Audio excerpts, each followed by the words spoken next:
अद्याप गुलदस्त्यात आहे।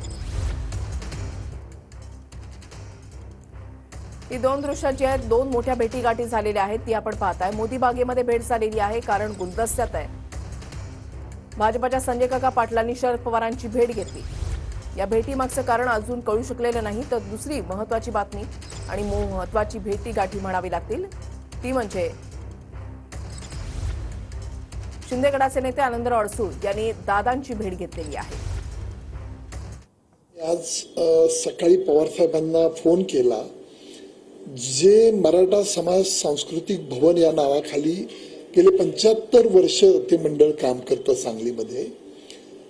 एक मोठा 8 फुटी पुतळा जो सिंहासनावर आरूढ झालेला आहे छत्रपती शिवाजी महाराजांचा, तो पुतळा त्यांनी तिथं बसवलेला आहे। त्या इमारतीमध्ये आहे आणि त्या पुतळ्याचं अनावरण करण्यासाठी मी गडकरी साहेबांची वेळ घेतली। पवार साहेबांनी आता भेटलो। पवार साहेबांनी 4 तारीख फायनल केलेली आहे।